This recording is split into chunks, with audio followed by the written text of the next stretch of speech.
Chapter 2. A light wind ruffled the surface of the lake, which was steaming like a cauldron, and drove ragged wisps of mist over it. Rowlocks creaked and thudded rhythmically, the emerging oar blades scattering a hail of shining drops. Conwiramures put a hand over the side. The boat was moving at such a snail's pace the water barely foamed or climbed up her hand. "Oh my," she said, packing as much sarcasm into her voice as she could. "What speed! We're hurtling over the waves. It's making my head spin." The rower, a short, stocky, compact man, growled back angrily and indistinctly, not even raising his head, which was covered in a grisly mop of hair as curly as a caracole lamb's. The novice had put up with quite enough of the growling, hawking and grunting with which the boor had dismissed her questions since she had boarded. "Have a care," she drawled, struggling to keep calm. "You might do yourself a mischief from such hard rowing." This time, the man raised his face, which was as swarthy and weather-beaten as tanned leather. He grunted, hawked, and pointed his bristly grey chin at the wooden reel attached to the side of the boat and the line disappearing into the water, stretched tight by their movement. Clearly convinced the explanation was exhaustive, he resumed his rowing, with the same rhythm as previously. Oars up, a pause, blades halfway into the water, a long pause, the pull, an even longer pause. "Aha!" Conwiramures said nonchalantly, looking heavenwards. "I understand. What's important is the lure being pulled behind the boat, which has to move at the right speed and the right depth. Fishing is important. Everything else is unimportant." What she said was so obvious, the man didn't even take the trouble to grunt or wheeze. "Who could it bother?" Conwiramures continued her monologue. "That I've been travelling all night, that I'm hungry, that my backside hurts and itches from the hard, wet bench, that I need a pee? No, only trolling for fish matters, which is pointless in any case. Nothing will take a lure pulled down the middle of the current at a depth of a score of fathoms." The man raised his head, looked at her foully, and grumbled very, very grumblingly. Conwiramures flashed her little teeth, pleased with herself. The boor went on rowing slowly. He was furious. She lounged back on the stern bench and crossed her legs, letting her dress ride up. The man grunted, tightened his gnarled hands on the oars, and pretended only to be looking at the fishing line. He had no intention of rowing any faster, naturally. The novice sighed in resignation and turned her attention to the sky. The rowlocks creaked and the glistening drops fell from the oar blades. The outline of an island loomed up in the quickly dispersing mist, as did the dark, tapering obelisk of the tower rising above it. The boor, though he was facing forwards and not looking back, knew in some mysterious way that they had almost arrived. Without hurrying, he laid the oars on the gunwales, stood up, and began to slowly wind in the line on the reel. Conwiramures, legs still crossed, whistled, looking up at the sky. The man finished reeling in the line and examined the lure, a large brass spoon armed with a triple hook and a tassel of red wool. "Oh my," said Conwiramures sweetly. "Haven't caught anything? Oh dear, what a pity. I wonder why we've had such bad luck. Perhaps the boat was going too fast?" The man cast her a look which expressed many foul things. He sat down, hawked, spat over the side, grasped the oars in his great knotty hands, and bent his back powerfully. The oars splashed, rattled in the rowlocks, and the boat darted across the lake like an arrow, the water foaming with a whoosh against the prow, eddies seething astern. He covered the quarter arrow shot that separated them from the island in less than a grunt, and the boat came up onto the pebbles with such force that Conwiramures lurched from the bench. The man grunted, hawked, and spat. The novice knew that meant, translated into the speech of civilized people, "Get out of my boat, you brash witch." She also knew she could forget about being carried ashore. She took off her slippers, lifted her dress provocatively high, and disembarked. She fought back a curse as mussel shells pricked her feet.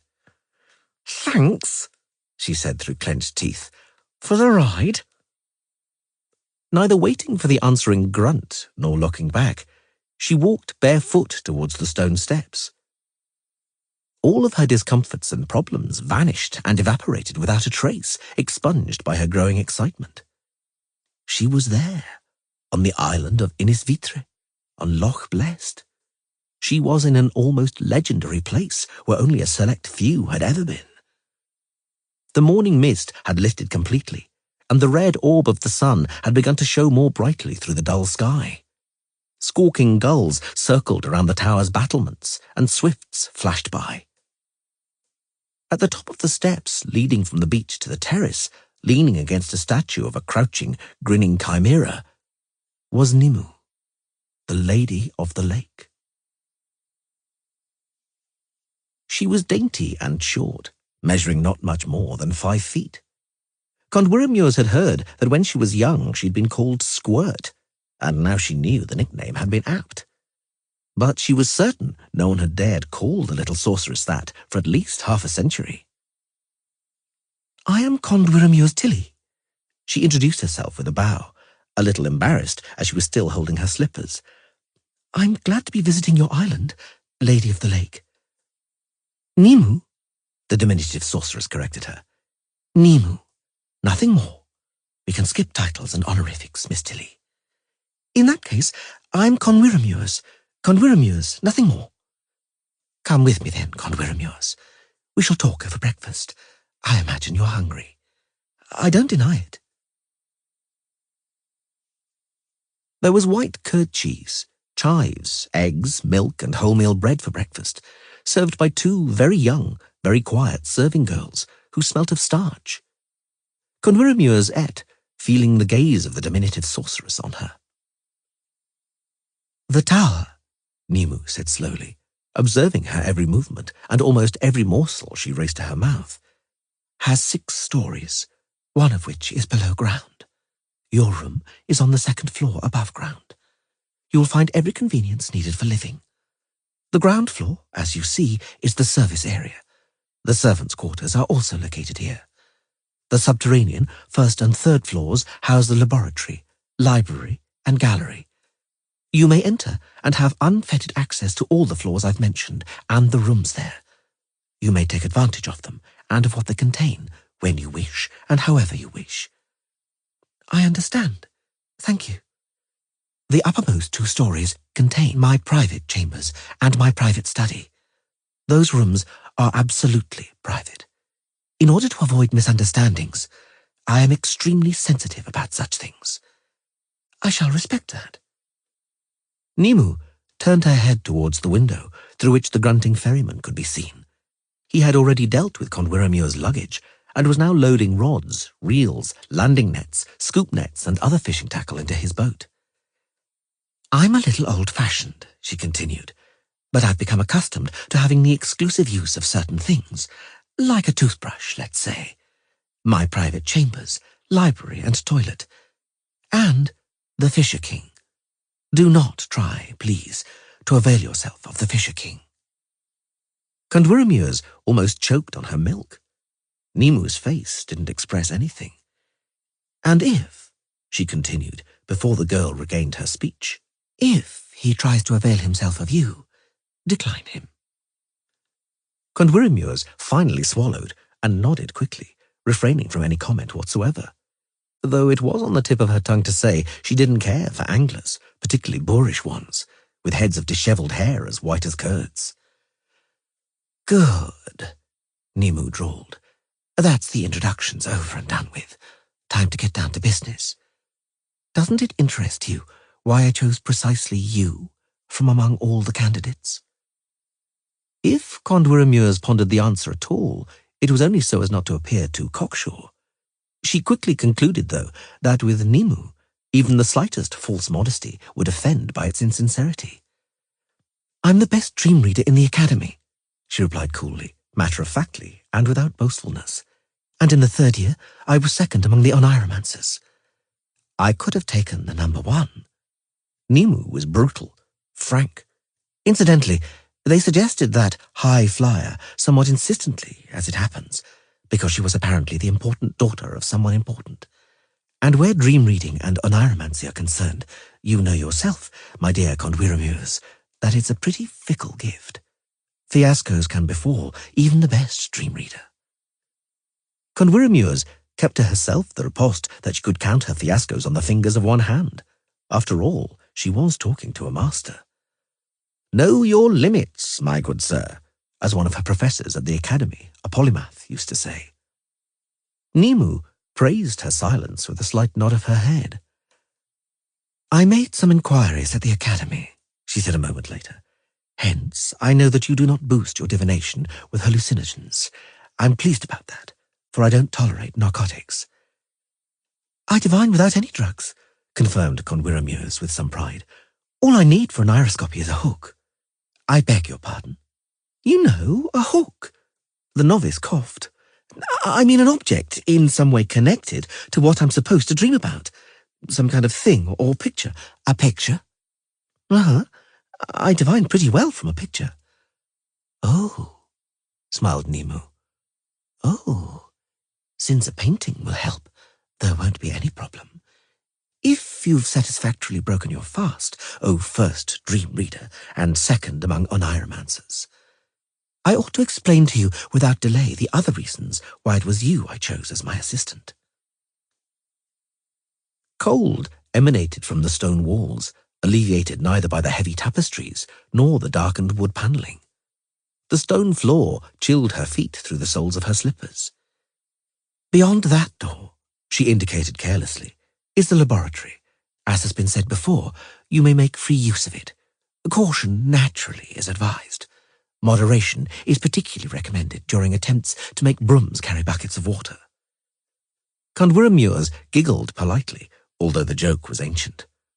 All the lecturers regaled their charges with jokes referring to the mythical hardships of the mythical sorcerer's apprentice. The stairs wound upwards like a sea serpent, and they were precipitous. Before they arrived at their destination, Conwiramures was sweating and panting hard. Nimue showed no signs of effort at all. This way, please. She opened the oak door. Mind the step. Conwiramures entered and gasped. The chamber was a picture gallery. The walls were covered from floor to ceiling with paintings. Hanging there were large old peeling and cracked oils, miniatures, yellowed prints and engravings, faded watercolours and sepias. There were also vividly coloured gouaches and temperas, clean-of-line aquatints and etchings, lithographs and contrasting mezzotints, drawing the gaze with distinctive dots of black. Nimue stopped before the picture hanging nearest the door, portraying a group gathered beneath a great tree. She looked at the canvas, then at Conwiramures, and her mute gaze was unusually eloquent. Dandelion. The novice, realizing at once what was expected, didn't make her wait. Singing a ballad beneath the oak, Blieveris. Nimue smiled and nodded and took a step, stopping before the next painting. A watercolour. Symbolism. The silhouettes of two women on a hill. Gulls circling above them, and below a procession of shadows on the hillside. Ciri and Tris Merigold. The prophetic vision in Caer Moren. A smile. A nod. A step. The next painting. A rider at gallop on a horse down an avenue of misshapen alders, extending the arms of their boughs towards him. Conwiramures felt a shudder running through her. Ciri? It's probably her ride to meet Geralt on the farm of the halfling Hofmeyer. The next painting, a darkened oil, a battle scene. Geralt and Caer defending the bridge on the Yaruga. Then things went more quickly. Yennefer and Ciri, their first meeting in the Temple of Melitele. Dandelion and the Dryad Eithne in Brooklyn Forest. Geralt's company in a blizzard on the Malheur Pass. Bravo, splendid, interrupted Nimue. Excellent knowledge of the legend. Now you know the other reason it's you that's here, and not anybody else. A large canvas portraying the Battle of Brenna overlooked the small ebony table they sat down at. It showed a key moment of the battle, that is, somebody's vulgarly heroic death. The painting was beyond doubt the work of Nikolai Chertosa, which could be ascertained by the atmosphere, the perfect attention to detail, and the lighting effects typical for that artist. "Indeed, I know the legend of the Witcher and the Witcher girl," replied Conwirimius. "I know it, I have no hesitation in saying, thoroughly. I loved that story when I was a young girl. I became engrossed in it. I even dreamed of being Yennefer. I'll be frank, though. Even if it was love at first sight, even if it was explosively torrid, my love wasn't everlasting." Nimu raised her eyebrows. "I first became acquainted with the story," continued Conwirimius, "in popular abridgments and versions for young people, précis, cut and cleaned up and ad usum Delphini. Later, naturally, I studied the so-called serious and complete versions, extensive to the point of superfluity, and at times also beyond. Then passion was replaced by cool reflection, and wild desire by something like marital duty, if you know what I mean."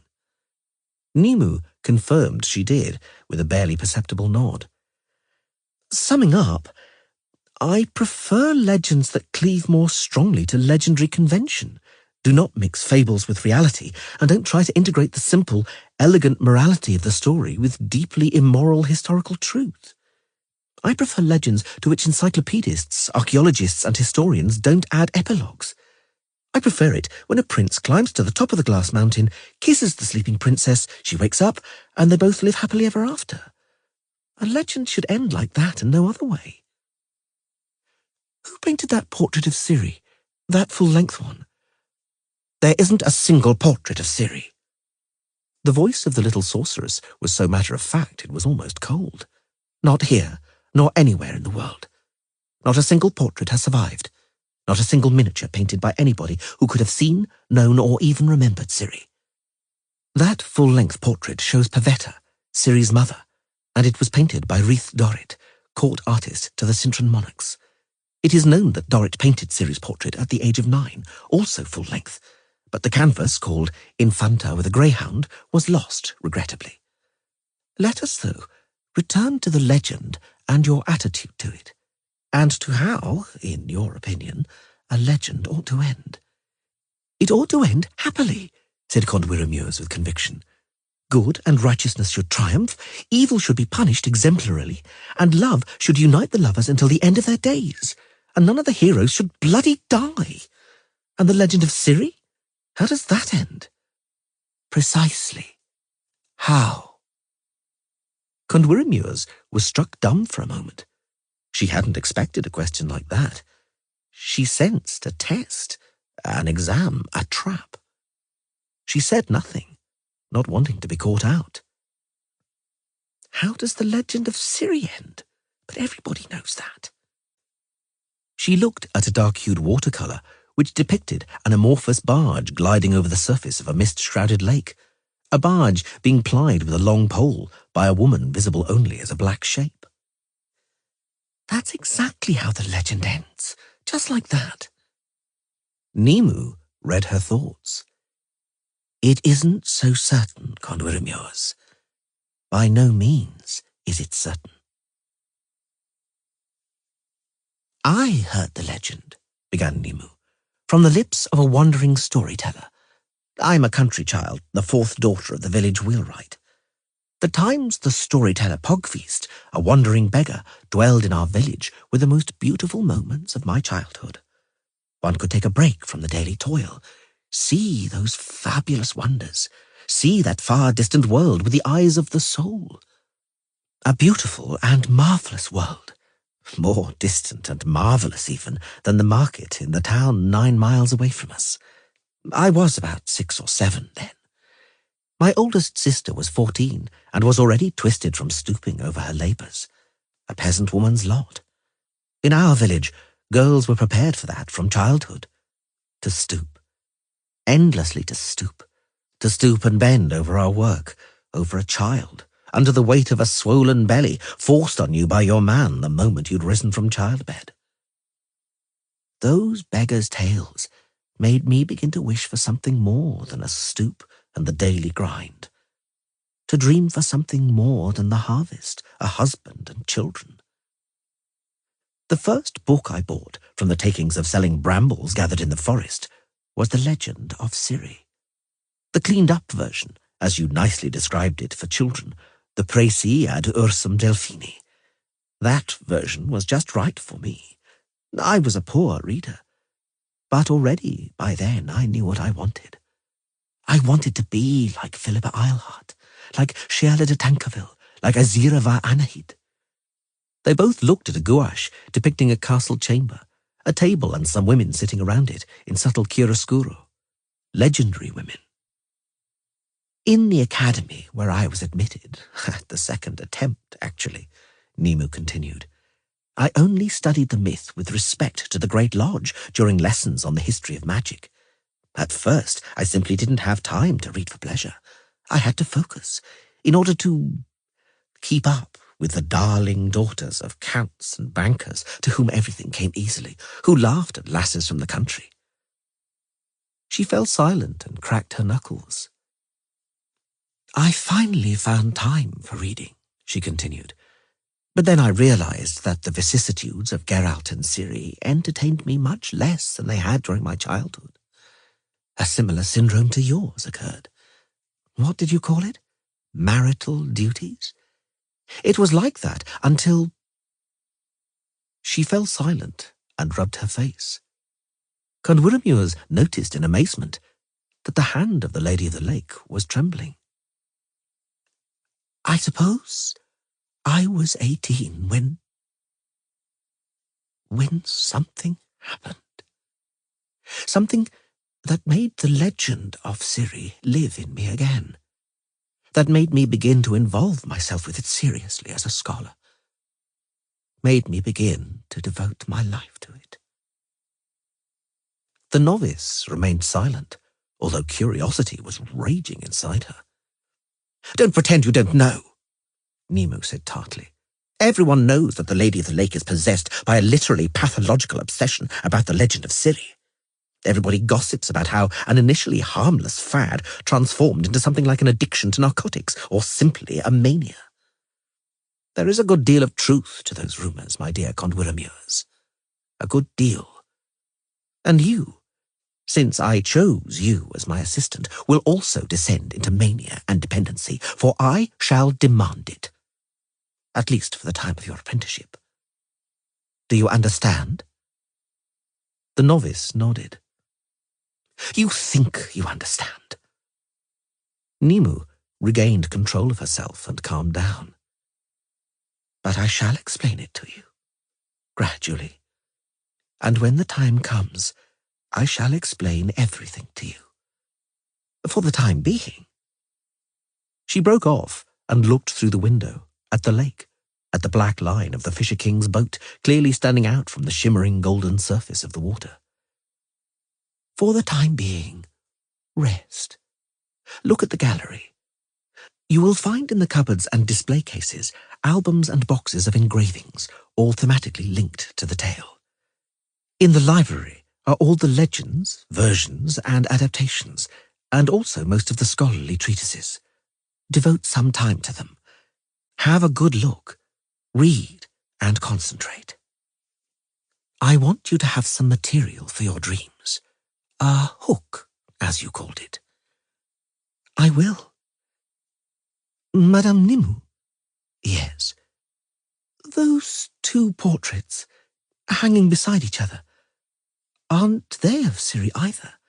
Not a single portrait of Ciri exists, Nemu repeated patiently. Later artists only painted her in scenes, each according to their own imagination.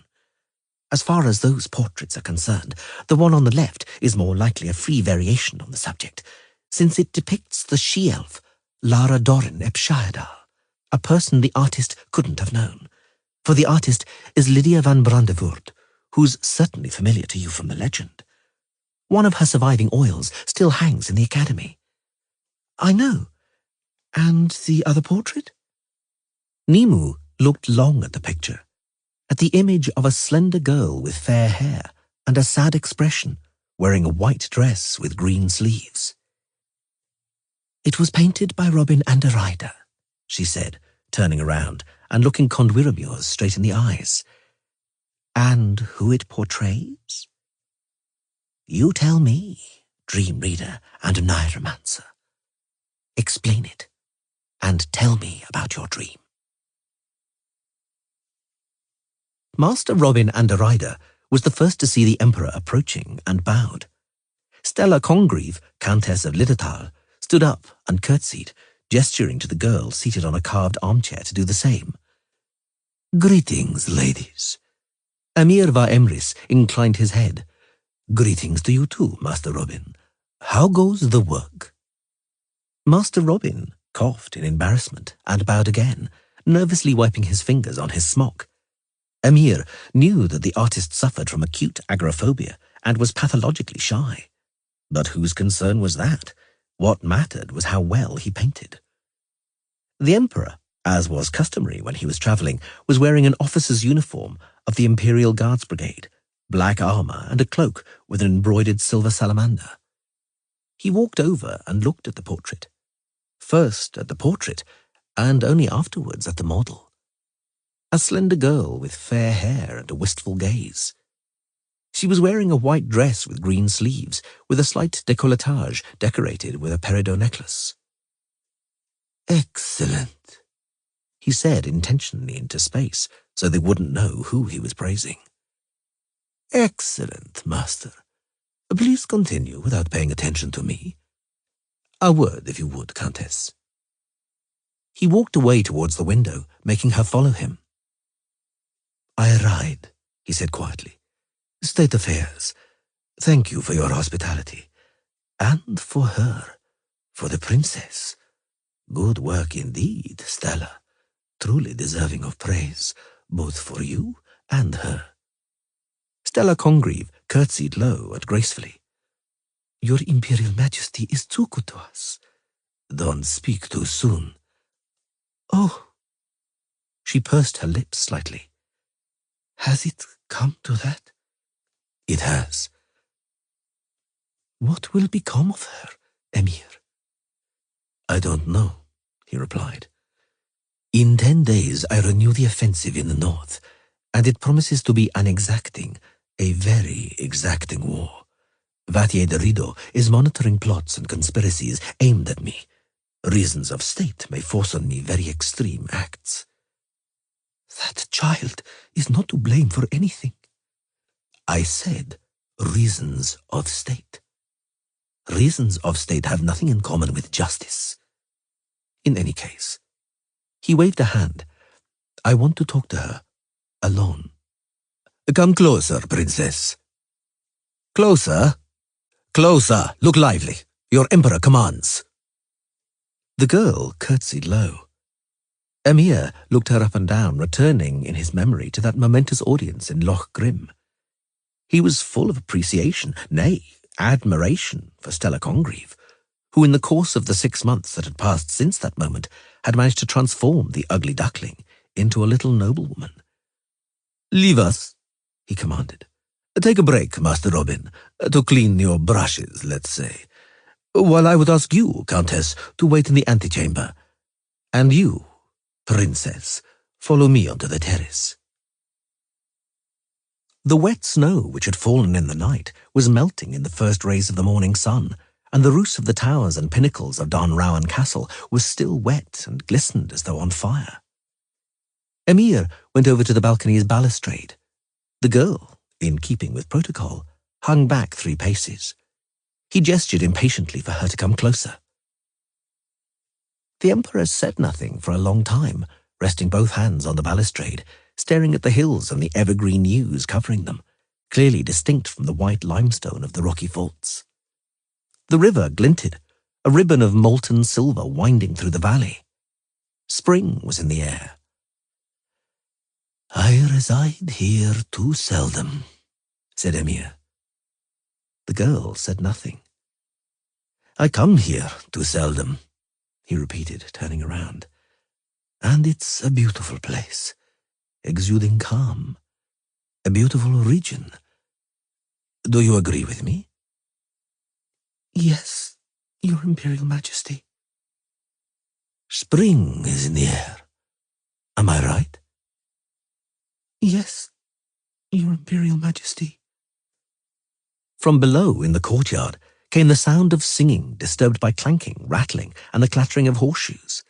The escort, informed that the Emperor had ordered his departure, was hurriedly making ready for the road. Emir remembered that among the guardsmen was one who sang, often, and regardless of circumstances. Look on me graciously, with eyes of cornflower blue, grant me mercifully your fondness so true. Think on me mercifully, and at this night hour, decline me not graciously, but receive me to your bower. A pretty ballad, he said ponderously, touching his heavy gold imperial necklace with his fingers. It is, Your Imperial Majesty. Vatye assures me he is on Vilgefort's trail, that finding him is a question of days, at most, weeks. The traitors' heads will fall, and the real Cirilla, Queen of Sintra, will be brought to Nilfgaard. And before the authentic Cirilla, Queen of Sintra, comes to Nilfgaard, something will have to be done with her look-alike. Raise your head. She obeyed. Do you have any wishes?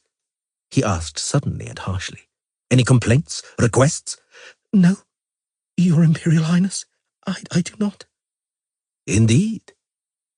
Interesting.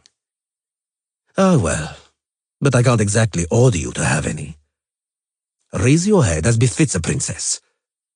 Stella has taught you manners, I trust. Yes, Your Imperial Majesty. Indeed, they have taught her well, he thought. First Ryance and then Stella. They've taught her the roles and lines well, no doubt threatening her with torture and death for a slip or mistake. They warned her she would have to perform before a cruel audience, unforgiving of errors, before the awe-inspiring Emir Var Emrys, Emperor of Nilfgaard. What's your name? He asked abruptly. Cirilla Fiona Ellen Rhiannon. Your real name. Cirilla Fiona. Do not try my patience. Your name. Cirilla. The girl's voice broke like a twig. Fiona. That will do, by the great sun, he said between clenched teeth. That will do. She sniffed loudly, contrary to protocol. Her mouth trembled, but protocol did not forbid that. Calm yourself, he commanded, but in a soft and almost gentle voice. What do you fear? Are you ashamed of your own name? Are you afraid to disclose it? If I ask, it is only because I'd like to address you by your rightful name. But I have to know what it sounds like. It sounds dull, she answered, and her huge eyes suddenly gleamed like emeralds lit by a flame. For it is a dull name, Your Imperial Majesty. A name just right for somebody who's a nobody. As long as I am Cirilla Fiona, I mean something. As long as... Her voice stuck in her throat so abruptly that she involuntarily brought her hands up to her neck, as though what was around it was not a necklace, but a garrote. Emir continued to measure her with his gaze, still full of appreciation for Stella Congreve. At the same time, he felt anger. Unjustified anger. Unjustified and therefore very infuriating. What do I want from this child? He thought, feeling the anger rising in him, seething in him, frothing up like soup in a pot. What do I want from this child, whom... Know that I had nothing to do with your abduction, girl, he said sharply. I didn't have anything to do with your kidnapping. I didn't issue any such orders. I was deceived. He was furious with himself, aware he was making a mistake. He ought to have ended the conversation much earlier, ended it haughtily, arrogantly, menacingly, as befitted an emperor.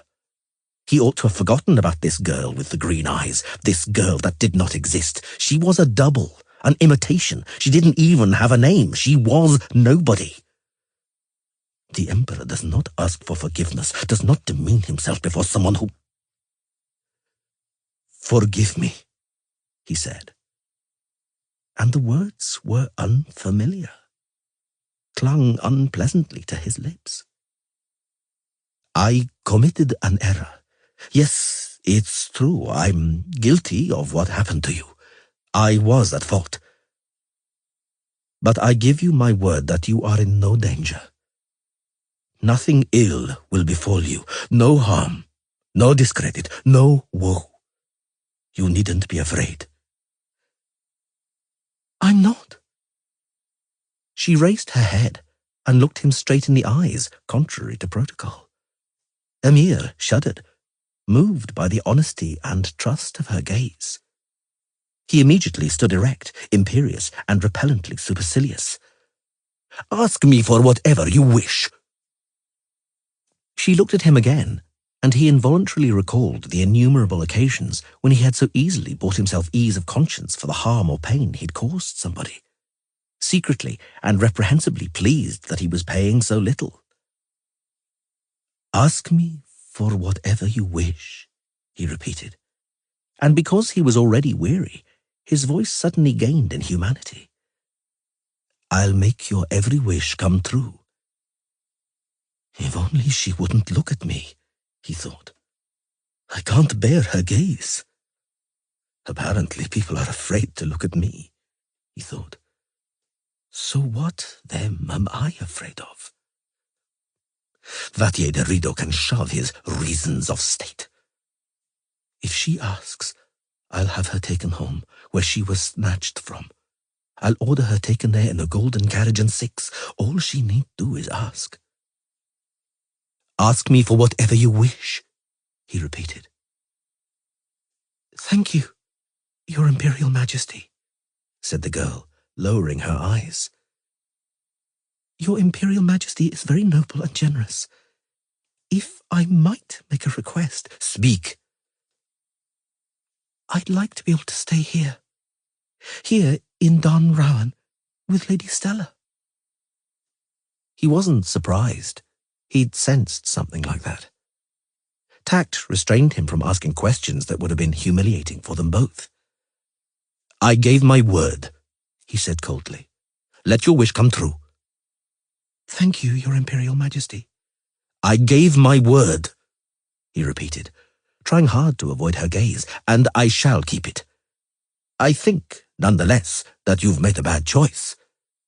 You gave voice to the wrong wish. Were you to change your mind? I shall not, she said, when it became clear that the Emperor was not going to complete his sentence. Why should I? I've chosen Lady Stella. I've chosen things I have known so little of in my life. A home, warmth, goodness, kindness. You can't make a mistake by choosing something like that. Poor, naive creature, thought Emperor Emir va Emrys Daithwen Adhan in Carn ap Moethvoth, the white flame dancing on the barrows of his enemies. By choosing something like that, one can make the most awful mistakes. But something, perhaps a distant memory, stopped the Emperor from saying it aloud. Interesting, said Nimue, after listening to the account. An interesting dream indeed. Were there any others? And some. Convirmures cut off the top of her egg with a swift, sure movement of her knife. My head's still spinning from that pageant, but that's normal. The first night always brings deranged dreams.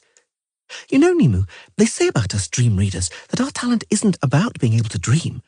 If you pass over visions during trances or under hypnosis, our dreams don't differ from other people's in intensity, richness, or procognitive content. Something quite different distinguishes us and determines our talent. We remember the dreams. We seldom forget what we have dreamed. The Lady of the Lake cut her off. Because your endocrine glands function in some abnormal way. Your dreams, to trivialize them somewhat, are nothing more than endorphin released into the body. Like most native magical gifts, yours is mundanely organic. But why am I talking about something you know perfectly well yourself? Go on. What other dreams do you remember? A young lad. Condoremures frowned, wandering among desolate fields with a bundle over his shoulder. The fields are barren. It's spring. Willows by the roads and on the balks. Willows, twisted, full of hollows, spreading their branches. Naked, not yet in leaf. The lad is walking, looking around. Night falls. Stars appear in the sky. One of them is moving. It's a comet, a reddish, twinkling spark cutting slantways across the horizon. Well done.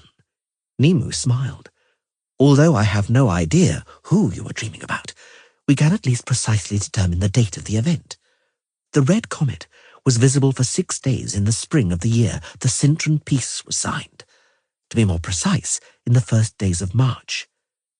Did any date markers appear in the other dreams? My dreams, snapped Conwyremures, salting her egg, are not a farmer's calendar. They don't have charts with dates. But to be precise, I dreamed a dream about the Battle of Brenna after having a good look at the canvas of Nikolai Chertosa in your gallery. And the date of the Battle of Brenna is also known. It's the same date as the year of the comet. Am I wrong? You aren't. Was there anything special in the dream about the battle? No. A seething mass of horses, people and weapons. Soldiers were fighting and yelling. Someone, probably a bit dim, was wailing, "Eagles, eagles!" What else? You said it was a whole pageant of dreams. I don't remember. Condoremures broke off. Nimu smiled. Oh, all right. The novice lifted up her nose haughtily, not letting the Lady of the Lake make a spiteful remark. I occasionally forget, naturally. No one's perfect. I repeat, my dreams are visions, not library cards. I know, interrupted Nimu. This isn't a test of your dream-reading abilities. It's an analysis of a legend, of its mysteries and gaps. We're doing pretty well, as a matter of fact. In the first dreams, you already identified the girl in the portrait, Ciri's double, with whom Vilgefortz tried to hoodwink Emperor Emir. They stopped, because the Fisher King had entered the kitchen. After bowing and grunting, he took a loaf of bread, a tureen, and a small linen bundle. He went out, not forgetting to bow and grunt. He's limping badly, said Nimu, seemingly offhandedly. He was seriously wounded. A wild boar gashed open his leg during a hunt. That's why he spends so much time in the boat. When he's rowing and catching fish, the wound doesn't bother him. In the boat, he forgets about his disability. He's a very decent and good man, and Condoremures remained politely silent. Need a man, explained the small sorceress bluntly. Me too, thought the novice. Damn it. As soon as I get back to the academy, I'll let someone take me. Celibacy is good, but for no longer than a semester. Nimu cleared her throat. If you've broken your fast and finished daydreaming, let's go to the library. Let's get back to your dream. Nimu opened a portfolio, flicked through several sepia watercolours, and took one of them out. Condoremures recognized it at once. The audience at Loch Grim? Of course. The double is being presented at the imperial court. Emir pretends he's been tricked, puts a brave face on it. Here, look, the ambassadors of the northern kingdoms for whom the charade is being played out. Here, in turn, we see the Nilfgaardian dukes who have suffered an affront. The emperor spurned their daughters, disregarding their dynastic proposals. Greedy for revenge, they whisper, leaning towards each other.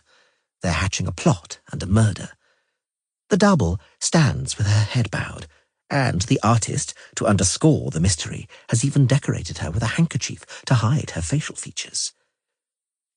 And we know nothing more about the bogus Ciri, continued the sorceress a moment later.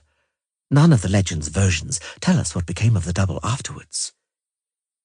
It's safe to guess, though, said Conwyremure sadly, that the girl's fate was unenviable. When Emir obtained the original, and we know he did, don't we?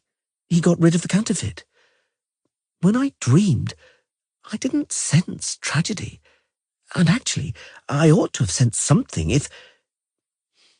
On the other hand, what I see in dreams is not necessarily the real truth.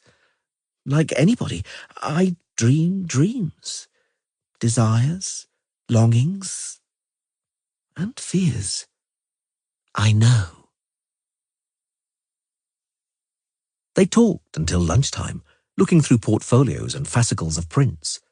The Fisher King had been lucky with his catch because there was grilled salmon for lunch. For supper, too. Condwiramuurs slept badly that night. She had overeaten. She didn't dream anything. She was a little downhearted and embarrassed about that, but Nimue wasn't at all concerned. "We have time," she said. "There are plenty of nights ahead of us." The tower of Inisvitra had several bathrooms, truly luxurious, shining with marble and glistening with brass, heated by a hypercaust, located somewhere in the cellars. Condwiramuurs had no problem occupying the baths for hours, but every now and again would meet Nimue in the sweat house, a tiny wooden hut with a jetty leading out towards the lake. They would sit on benches, wet, inhaling the steam that belched from stones sprinkled with water, swishing themselves lazily with birch twigs as salty sweat dripped into their eyes. If I understood right, Condwiramuurs wiped her face. My practice here in Inisvitra is meant to explain all the gaps in the legend of the Witcher and the Witcher girl? That's right. During the day, by looking at the prints and discussing them, I'm meant to charge myself up before sleep, in order at night to be able to dream the real, unknown version of a given event. This time, Nimue didn't even consider it necessary to concur.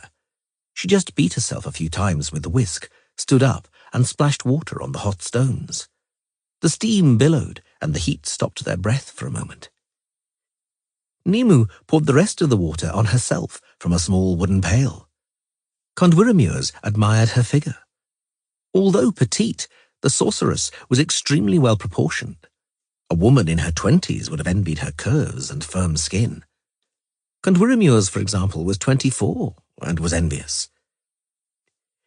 Even if I explain anything, she continued, wiping her sweaty face again, how will we be certain I'm dreaming the true version? I truly didn't know. We'll discuss that outside, interrupted Nimue. I've had enough of sitting in this heat. Let's cool off, and then we'll talk. That was also part of the ritual. They ran from the sweat house, bare feet slapping on the planks of the jetty, and they leapt into the lake, yelling wildly. After splashing around, they climbed out onto the jetty, squeezing their hair. The Fisher King, alarmed by the splashes and squeals, looked around from his boat and glanced at them, shielding his eyes with a hand. But he turned around at once and scrutinized his fishing tackle. Condwiramuurs considered behavior like that insulting and reprehensible. Her opinion of the Fisher King had improved greatly when she noticed that he devoted the time he wasn't angling to reading. He even took a book with him to the privy, and it was no less than Speculum Aureum, a serious and demanding work. So, even if during the first days of her stay in Inisvitra, Condwiramuurs had been somewhat surprised at Nimue keeping him around, she had stopped long since. It became clear that the Fisher King was only seemingly a lout and a boor, or it was a mask he hid behind. All the same, thought Condwiramuurs, it was an insult and an unforgivable affront to turn back towards one's rods and spinners when two naked women with bodies like nymphs to whom one's eyes should have been glued were parading on a jetty. If I dream something, she said, going back to the subject and drying herself with a towel, what guarantee is there I've dreamed the true version? I know all the literary versions of the legend, from Dandelion's half a century of poetry to Andrzej Raviks's The Lady of the Lake. I know the Honourable Yara. I know all the scholarly treatments, not to mention popular editions. Reading all those texts has left a mark, had an influence. I'm unable to eliminate them from my dreams.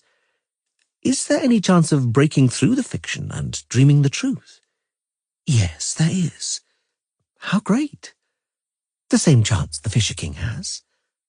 Nimue nodded towards the boat on the lake. As you can see, he keeps on casting his hooks. He catches waterweed, roots, submerged tree stumps, logs, old boots, drowned corpses, and the devil knows what else. But from time to time, he catches something worthwhile. So, I wish us good hunting, sighed Conwyrimius, dressing. Let's cast the bait and fish. Let's search for the true versions of the legend. Let's unstitch the upholstery and lining, and let's tap the chest for a false bottom. And what will happen if there isn't a false bottom? With all due respect, Nimu, we aren't the first in these fishing grounds. What chance is there that any detail or particular has escaped the attention of the hordes of scholars who fished it before us, that they've left us even a single fish? They have, stated Nimu with conviction, combing out her wet hair. What they didn't know, they plastered over with confabulation and purple prose, or drew a veil over it. For instance, the sojourn of the Witcher in Toussaint, to give the first example that comes to mind. All the versions of the legend dismiss that episode with a curt sentence. The protagonists wintered in Toussaint. Even Dandelion, who devoted 2 chapters to his exploits in that country, is astonishingly enigmatic on the subject of the Witcher. Would it not then be worth finding out what happened that winter, after the flight from Belhaven and the meeting with the elf Avalach in the subterranean complex of Tirnabe Araina, after the skirmish in Caed Murkvid with the Druids? What did the Witcher do in Toussaint from October to January? What did he do? He wintered, snorted the novice. He couldn't cross the pass before the thaw, so he wintered and got bored. No wonder later authors treated that boring fragment with a laconic, "The winter passed." Well, since I must, I'll try to dream something. Do we have any pictures or drawings? Nimu smiled. We even have a drawing on a drawing. The cave painting depicted a hunting scene. A large purple bison was being pursued in wild leaps by skinny human figures with bows and spears painted with careless brushstrokes. The bison had tiger stripes, and something resembling a dragonfly was hovering above its lyre-shaped horns. So this, Regis nodded, is that wall painting, executed by the elf Avalach, the elf who knew a great deal. Yes, Geralt confirmed dryly. That's the painting. The problem is that we thoroughly explored these caves, but there are no traces of any elves or the other creatures you mentioned. They were here. Now they've hidden themselves, or decamped. That's an indisputable fact. Don't forget, you were only given an audience after the Flaminica's intercession. It was clearly decided that one audience would suffice. Now that the Flaminica has refused cooperation quite categorically, I truly know not what else you can do. We've been dragging ourselves through these caves all day. I can't help feeling it's pointless. Me too, the Witcher said bitterly. I can't either. I've never understood elves, but at least I know why most people aren't fond of them, because it's difficult not to feel that they're mocking us. The elves mock us, deride us in everything they do, say and think, scoff at us. It's your anthropomorphism talking. Perhaps a little, but the impression remains. What do? We return to Caed Murkvid and Caer. The druidesses have probably patched up his scalped pate. Then we mount our horses and take advantage of Princess Anna Henrietta's invitation. Don't make faces, vampire. Milver has a few broken ribs. Caer's nut has been split open, so a little rest in Toussaint will do both of them good. We also have to untangle Dandelion from this business, because it looks like he's well and truly caught up. Very well, sighed Regis. Let it be. I'll have to steer clear of looking-glasses and dogs, watch out for sorcerers and telepaths, and if in spite of that they unmask me, I'm counting on you. You can, Geralt responded gravely. I won't abandon you in need, comrade. The vampire smiled, and because they were alone, showed his full set of fangs. Comrade? It's my anthropomorphism talking. On we go. Let's get out of these cabins, comrade, because all we'll find here is rheumatism. I agree. And there's Geralt. Tierna Bear Arena, the elven necropolis, according to what you saw, is behind the cave painting, right behind that wall. We could get there if we, smashed it. Haven't you thought about that? No, I haven't. The Fisher King had been lucky again, because there was smoked char for supper. Fish so tasty that the lesson wasn't learned. Condwyrmures stuffed herself again. Condwyrmures burped and tasted the smoked char.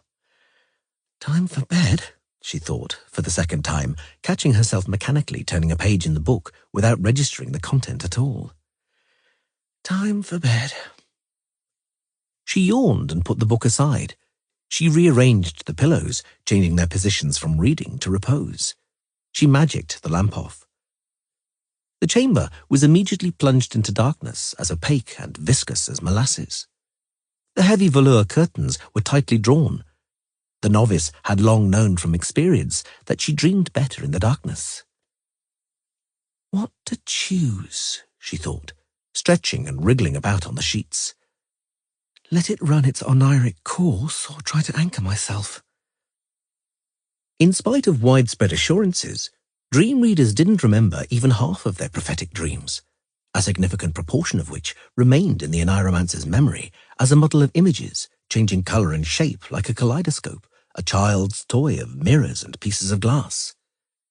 Not so bad if the images were random and without even a semblance of meaning. Then one could calmly wave them aside on the basis of, I can't remember, so it's not worth remembering. Dreams like that were called crap by dream readers. Worse, and slightly shameful, were apparitions. Dreams of which dream readers only remembered fragments, only snatches of meaning, dreams after which all that remained the next morning was a vague sense of a signal having been received. If an apparition repeated itself too often, one could be certain one was dealing with a dream of significant oniric value. Then the dream reader, through concentration and autosuggestion, tried hard to force herself to redream the specific apparition exactly.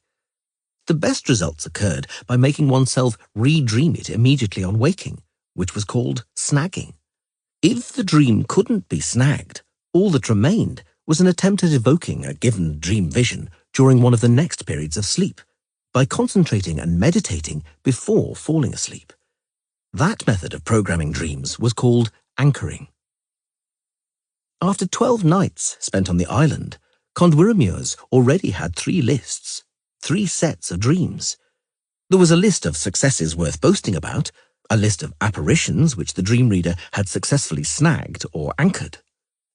That included the dreams about the rebellion on the Isle of Thaneth and the journey of the Witcher and his company through the blizzard on the Malheur Pass, through the spring downpours and soft roads in the Suduth Valley. There was also, the novice hadn't admitted to Nimue, a list of failures, dreams that in spite of her efforts still remained enigmas. And there was a list of works in progress, a list of dreams that were waiting for their turn. And there was one dream, strange but very pleasant, which kept returning in snatches and flashes, in elusive sounds and silky touches. A nice, tender dream. Very well, thought Condwyrmures, closing her eyes. I'm ready. I think I know what occupied the Witcher while he wintered in Tucson. Well, well. Nimue raised her eyes from above her spectacles and the leather-bound grimoire she was leafing through. Have you finally dreamed something? I'll say, Condwyrmures said cockily, I've dreamed it. The Witcher Geralt and a woman with short black hair and green eyes.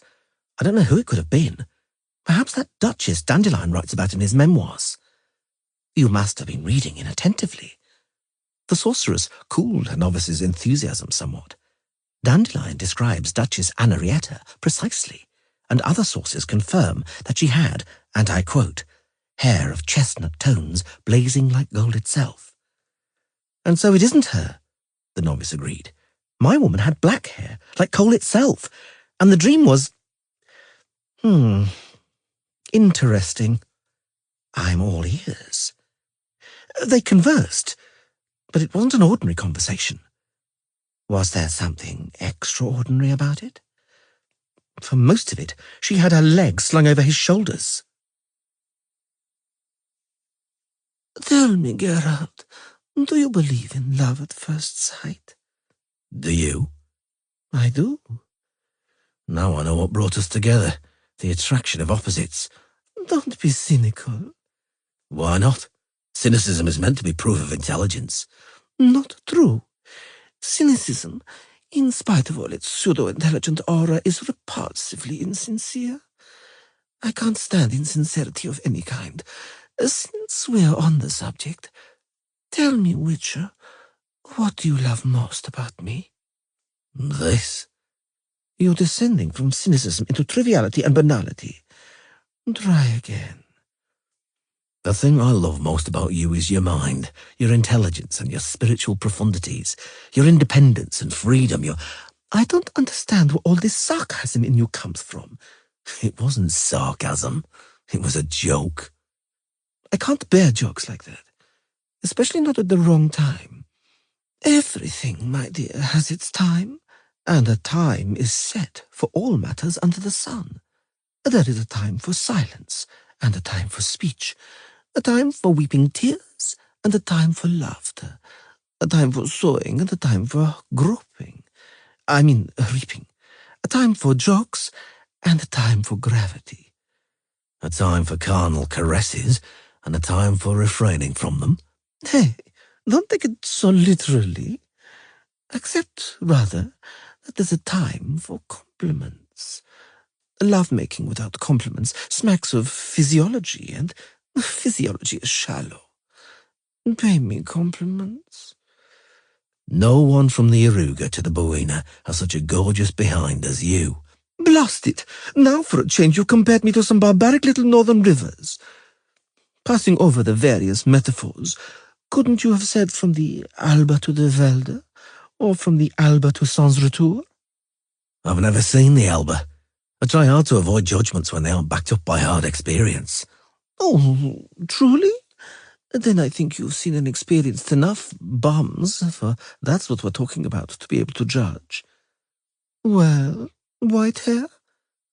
How many women have you had before me? Eh? I asked you a question, Witcher.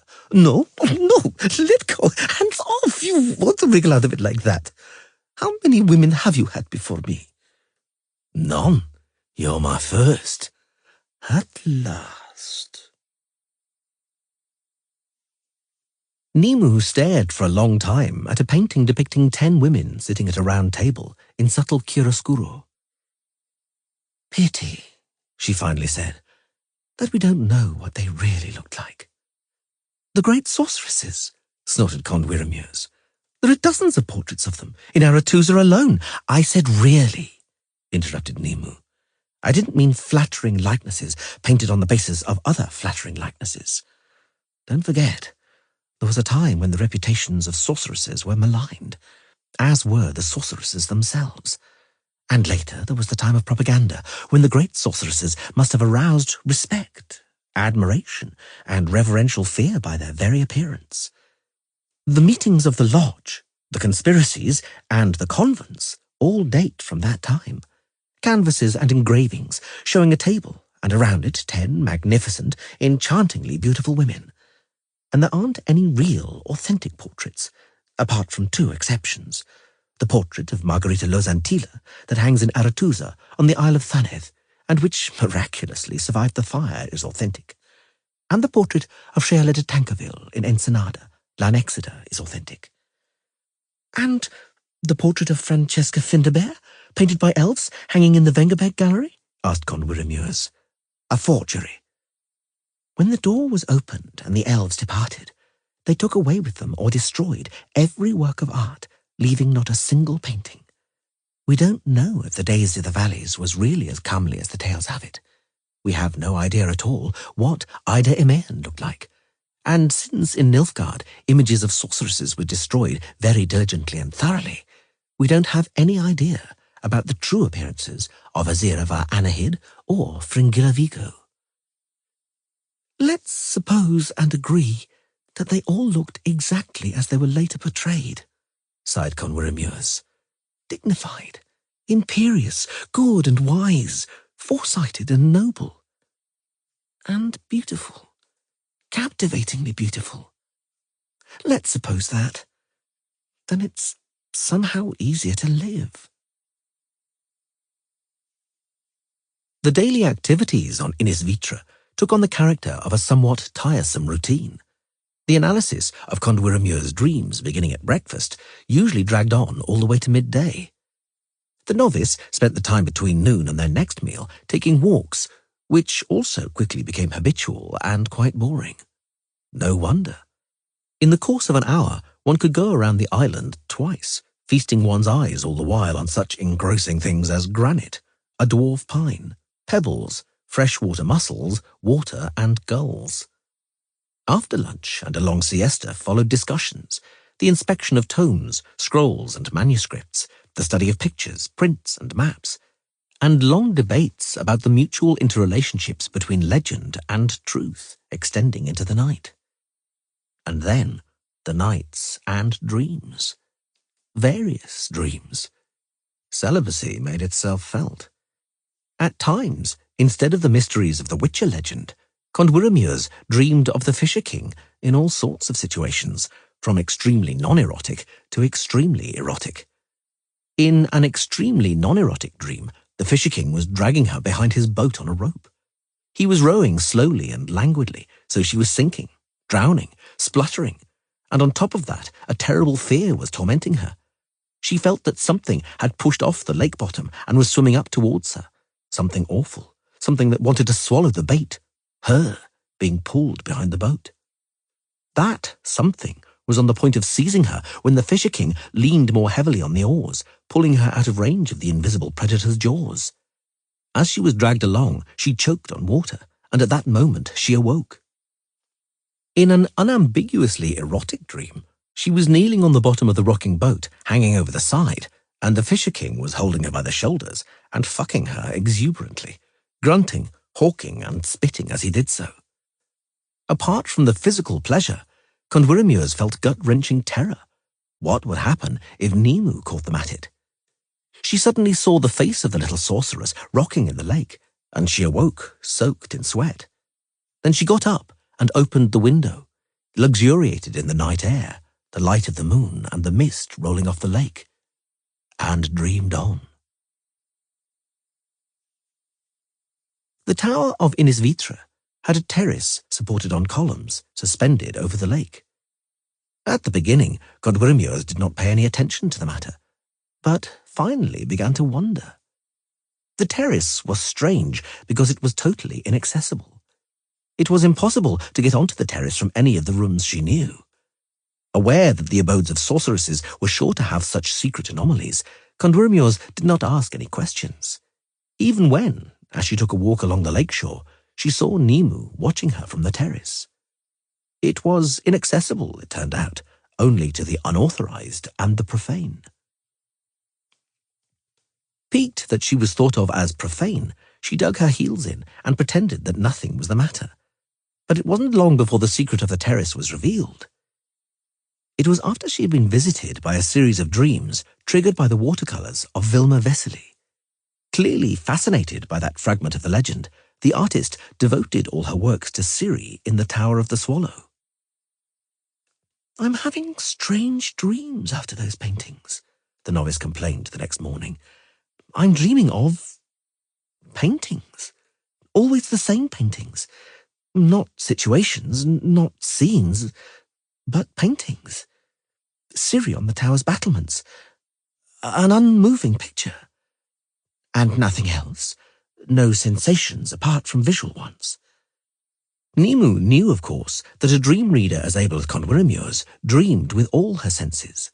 She didn't only experience the dream with sight, like most people, but also with her hearing, touch, smell, even taste. No. Condwyrmures shook her head.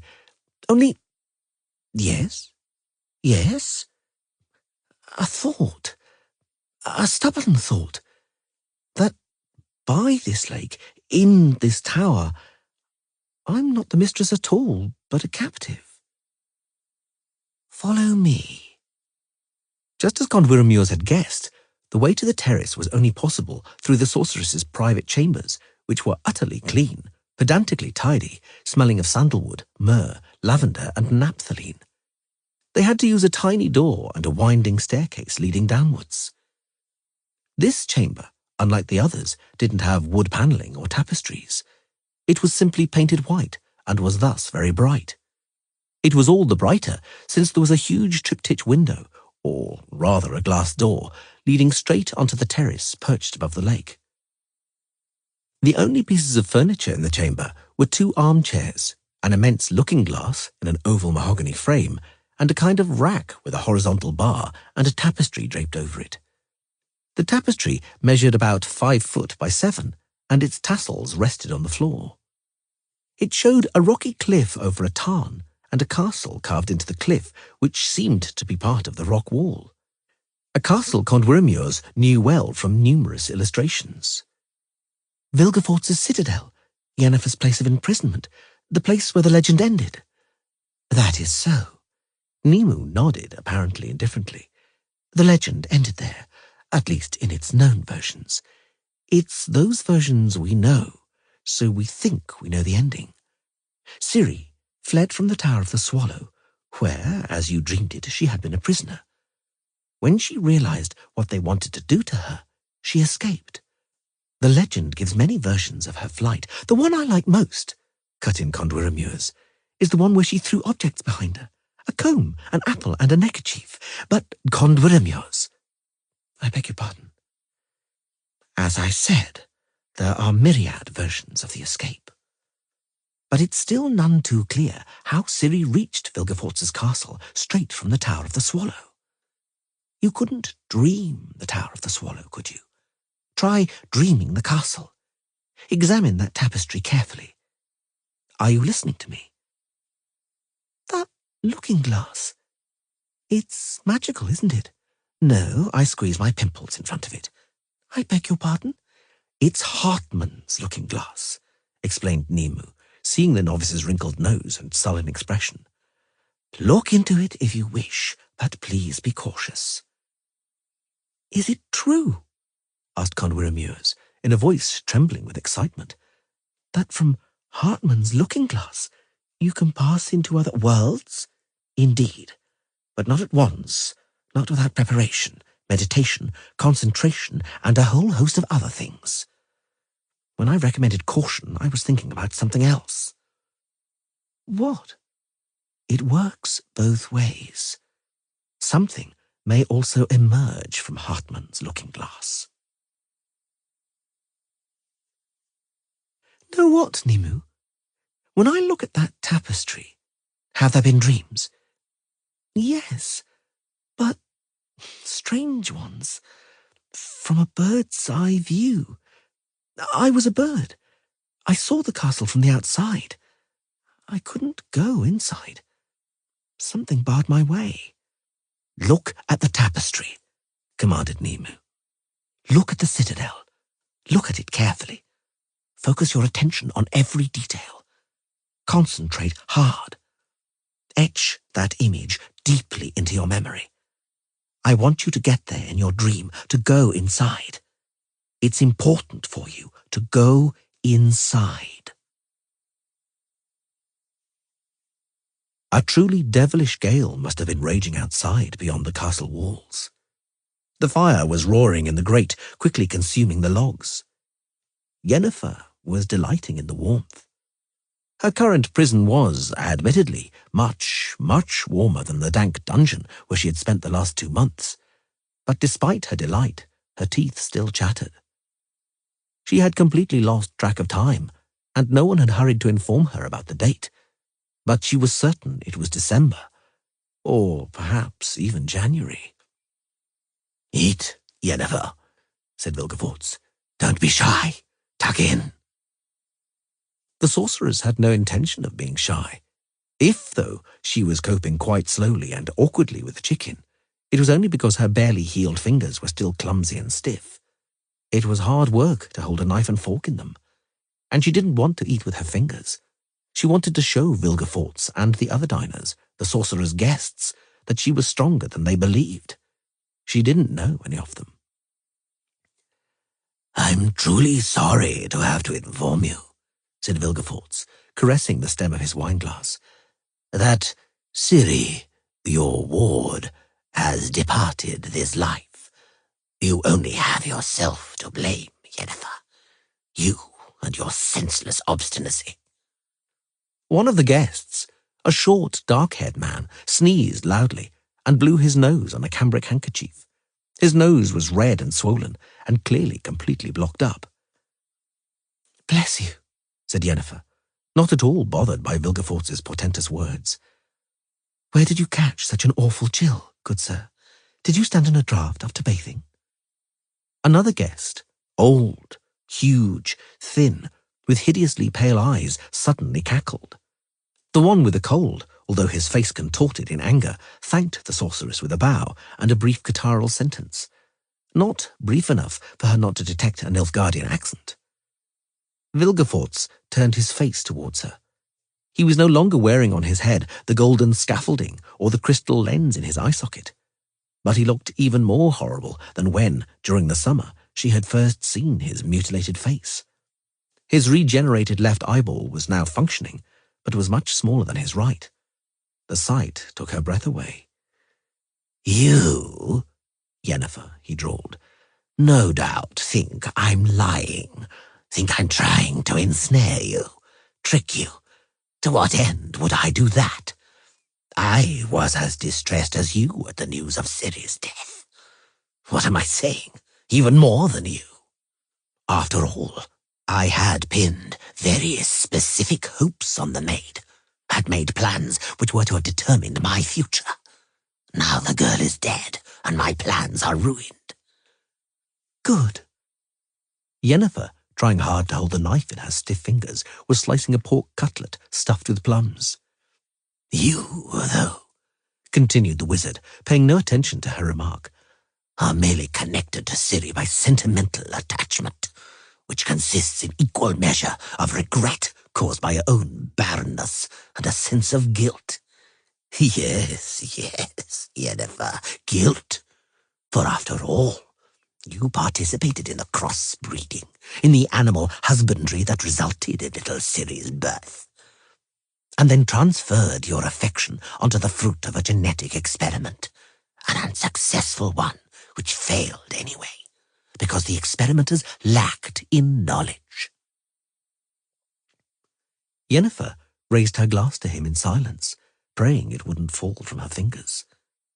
She was slowly coming to the conclusion that at least two of them would be stiff for a long time, possibly permanently. Vilgefortz snorted at her gesture. "Now it's too late. It's happened," he said through clenched teeth. "But know this, Yennefer, that I possess knowledge. If I'd had the girl as well, I would have made use of that knowledge. Indeed, it was bad luck for you, for I would have given you a reason for your crippled excuse of a maternal instinct. Although you're as dry and sterile as a stone, you'd not only have had a daughter, but a granddaughter too, or at least an excuse for a granddaughter." Yennefer snorted contemptuously, although inside she was seething with fury. "With the greatest regret, I'm compelled to further spoil your splendid mood, my dear," the sorcerer said coldly, "because I imagine you'll be saddened to hear that the Witcher, Geralt of Rivia, is also dead. Yes, the same Witcher Geralt with whom, as with Ciri, you are bound by an ersatz emotion, a ridiculous, foolish, and sickly sweet fondness. Know, Yennefer, that our dear Witcher departed from this world in a truly ardent and spectacular fashion. In this case, you don't have to reproach yourself. You're not to blame in the slightest for the witch's death. I'm responsible for the entire fracas. Try the marinated pears. They're simply delicious. Cold hatred lit up Yennefer's violet eyes. Vilgefortz burst out laughing. I prefer you like this, he said. Indeed, were it not for the Dimeterium bracelet, you'd reduce me to ashes. But the Dimeterium is working, so you can only scorch me with your gaze. The man with the cold sneezed, blew his nose and coughed until tears trickled from his eyes. The tall man scrutinized the sorceress with his unpleasant, fishy gaze. "And where is Mr. Ryons?" asked Yennefer, drawing out her words. "Mr. Ryons, who promised me so much, told me so much about what he'd do to me. Where is Mr. Skirou, who never passed up a chance to shove or kick me? Why have the guards, until quite recently boorish and brutal, begun to behave with timid respect? No, Vilgefortz, you don't have to answer. I know. What you've been talking about is one big lie. Ciri escaped you, and Geralt escaped you, taking the time, I expect, to give your thugs a bloody good hiding. And what now? Your plans have fallen through, turned to dust. You admitted it yourself. Your dreams of power have vanished like smoke. And the sorcerers and Dijkstra are fixing your position. Oh, yes. Not without reason. And not from mercy have you stopped torturing me and forcing me to scan for information you need. And Emperor Emir is tightening his net, and is no doubt very, very angry. Esatea smertian, applaina acalis alea. I use the common speech, said the one with the runny nose, holding her gaze. And my name is Stefan Skelen, and by no means at all have I filled my breeches. Why, I still have the impression that I'm in a much better situation than you, Madame Yennefer. The speech tired him. He coughed hard again and blew his nose into the sodden cambric handkerchief. Vilgefortz struck the table with his hand. Enough of this game, he said, grotesquely swivelling his miniature eye. Know this, Yennefer. You are no longer of use to me. In principle, I ought to have you shoved in a sack and drowned in the lake, but I use that kind of method with the utmost reluctance. Until the time circumstances permit, or compel me to make another decision, you shall remain in isolation. I warn you, however, that I shan't allow you to cause me problems. If you decide to go on hunger strike again, know this, that I shall not, as I did in October, waste time feeding you through a straw. I shall simply let you starve to death. And in the case of escape attempts, the guard's orders are explicit. And now, farewell, if naturally you have satisfied your... No! Yennefer stood up and hurled her napkin down onto the table. Perhaps I would have eaten something more, but the company spoils my appetite. Farewell, gentlemen. Stefan Skelen sneezed and coughed hard. The pale-eyed man measured her with an evil look and smiled hideously. Vilgefortz looked to one side. As usual when she was led to or from the prison, Yennefer tried to work out where she was, obtain even a scrap of information that might help her to plan her escape. And each time she met with disappointment. The castle didn't have any windows through which she could see the surrounding terrain, or even the sun to try to orient herself. Telepathy was impossible, and the two heavy Dimeterium bracelets on her arms and the collar around her neck effectively prevented all attempts at magic. The chamber in which she was being held was as cold and austere as a hermit's cell. Nonetheless, Yennefer recalled the joyous day when she was transferred there from the dungeon. From the dungeon, on whose floor stood a permanent puddle of stinking water, and on whose walls efflorescence and salting erupted. From the dungeon where she'd been fed on scraps that the rats easily tore from her lacerated fingers. When, after around 2 months, she had been unshackled and dragged out of there, allowed to bathe and change, Yennefer had been beside herself with happiness. The small room to which she had been transferred seemed like a royal boudoir to her, and the thin gruel they brought her like bird's nest soup fit for the imperial table. Naturally, after some time, however, the gruel turned out to be dishwater, her hard palate a hard palate, and the prison a prison. A cold, cramped prison, where after 4 paces you reached the wall. Yennefer swore, sighed, and sat down on the scissor chair, which was the only furniture she could use apart from the pallet. He entered so quietly, she almost didn't hear him. "The name's Bonhart," he said. "I'd advise you to remember that name, which imprinted deeply in your memory." Go fuck yourself, you swine. "I'm a man-hunter." He ground his teeth. Yes, yes. Listen carefully, witch. In September, 3 months ago, I hunted down your little brat in Ebbing, that Ciri of yours about whom so much is said. Yennefer listened attentively. September, Ebbing, caught her. But she isn't here.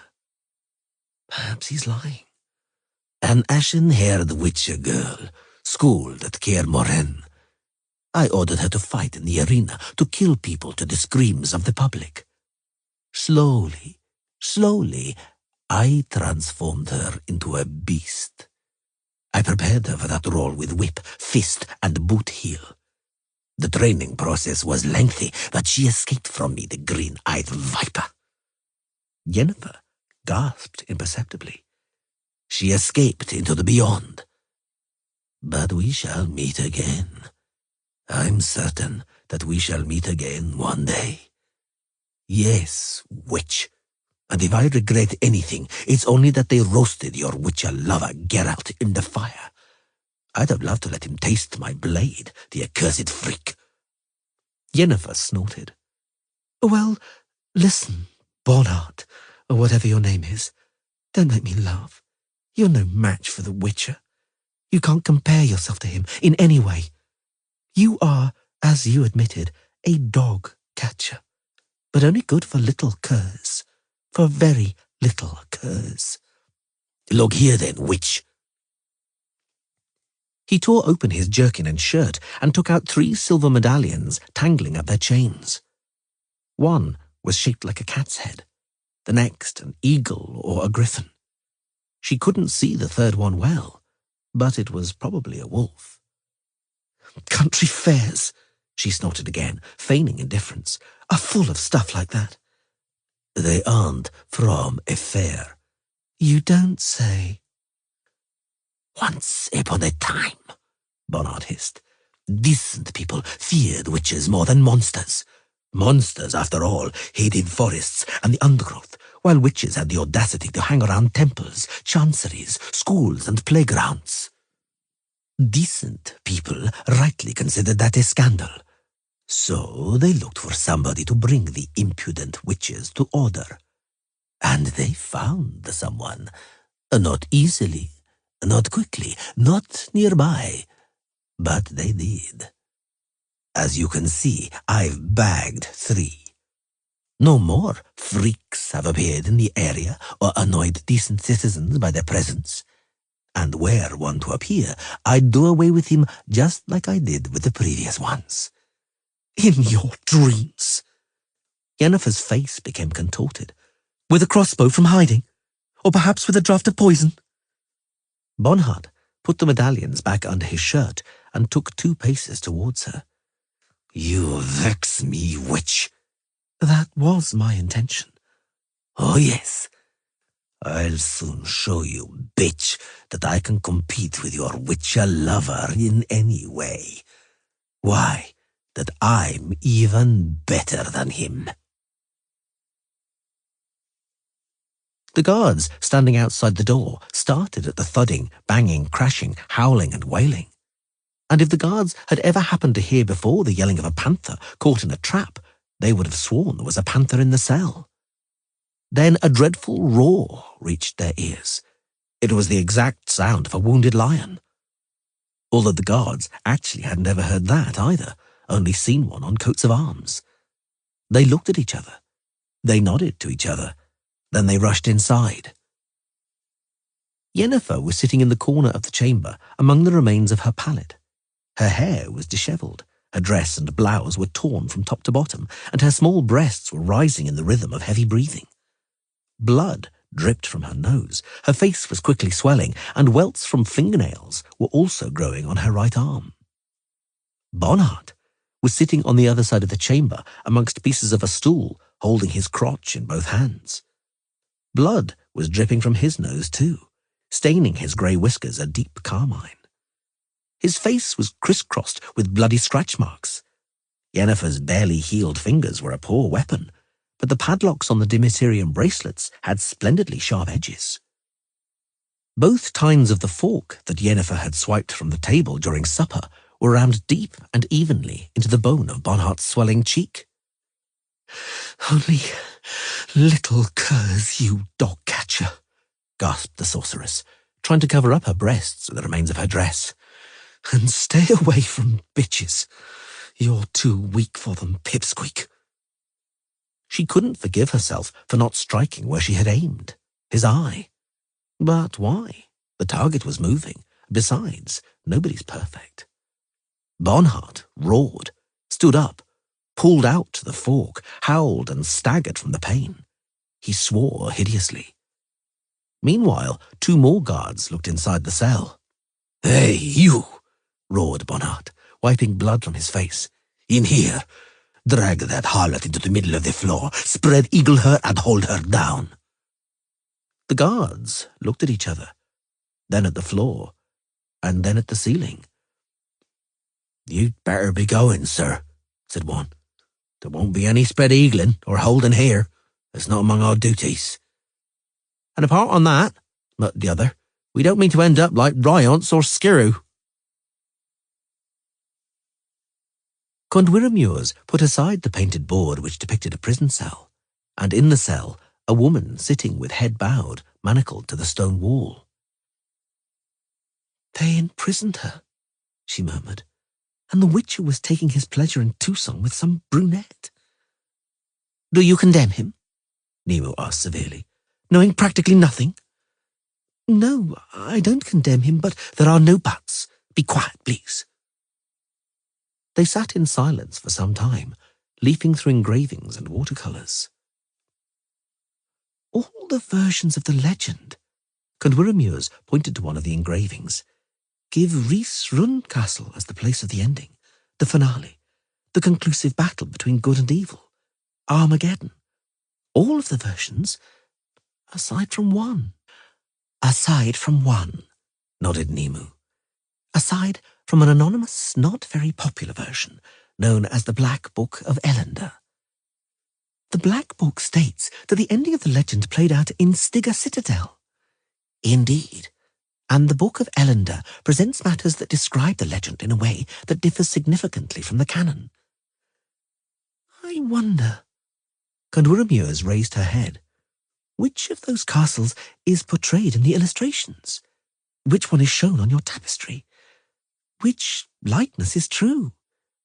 "We shall never know. The castle that witnessed the ending of the legend doesn't exist. It was destroyed. Not a trace of it remains. All the versions agree on that, even the one given by the Book of Elender. None of the locations given in the sources is convincing. We do not know, and shall not know, what that castle looked like, and where it stood." But the truth means nothing whatsoever," Nemu interrupted sharply. "Don't forget, we don't know what Ciri really looked like. But look at this figure here, on this piece of parchment drawn on by Vilma Vesely in a heated conversation with the elf, Avalach, against a background of figurines of macabre children. It's her, Ciri. There isn't any doubt about it." "But," Condwyrmures soldiered on pugnaciously, "your tapestry depicts the castle where the legend's climax was played out." There was a long silence, The sheets of parchment rustled as they were turned over. I don't like the version of the legend from the Black Book, Gwyndwr began. It's brutally authentic. Nimu finished her novice's sentence, nodding. Gwyndwr yawned, put down an edition of Half a Century of Poetry with an afterword by Professor Everett Denhoff Jr. She plumped up her pillow, changing the arrangement for reading to one suitable for sleeping. She yawned, stretched, and blew out the lamp. The chamber was plunged into darkness, lit only by needles of moonlight squeezing through chinks in the curtains. "What should I choose tonight?" wondered the novice, wriggling on the sheets. "Take pot luck, or anchor myself?" After a brief moment, she decided on the latter. It was a vague, repeating dream that she couldn't see through to the end.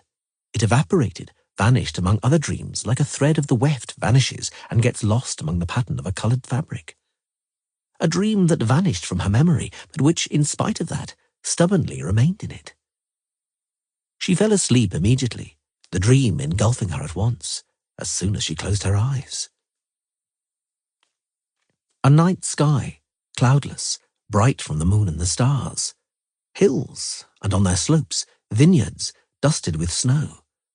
The black, angular outline of a building, a wall with battlements, a keep, a lonely corner watchtower. 2 horsemen. The 2 of them ride beyond the outer wall. They dismount, they both enter the portal. But only one of them enters the opening to a dungeon gaping in the floor. The one with utterly white hair. Gwyndwr moaned in her sleep, tossing around on her bed. The white-haired man descends the stairs, deep, deep into the cellar. He walks along dark corridors, from time to time illuminating them by lighting brands held in cast-iron cressets. The glow from the torches casts ghastly shadows on the walls and vaulting. Corridors, stairs, and again corridors. A dungeon, a huge crypt, barrels by the walls. Piles of rubble, heaps of bricks. Then a corridor which forks into 2. Darkness both ways. The white-haired man lights another torch. He unsheathes the sword on his back. He hesitates, not knowing which fork to take. He finally decides on the one to the right. It's very dark, winding and full of rubble. Gwyndwr groans in her sleep. Fear grips her. She knows that the way chosen by the white-haired man leads towards danger. She knows at the same time that the white-haired man seeks danger, for it is his profession. The novice thrashes around in the sheets, moaning. She's a dream reader. She's dreaming. She's in an oniric trance. She suddenly knows what is about to happen. "Beware!" she wants to scream, though she knows she's unable to. "Look out behind you! Beware, Witcher!" The monster attacked from the darkness, from an ambush, silently and horrendously. It suddenly materialized in the darkness like a flame flaring up, like a tongue of flame.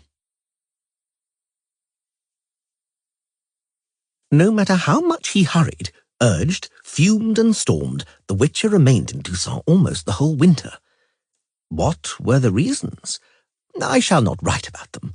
It is all over. There is no point dwelling on it. Anyone who would condemn the Witcher, I would remind that love has many names and not to judge lest they themselves are judged. Dandelion, Half a Century of Poetry.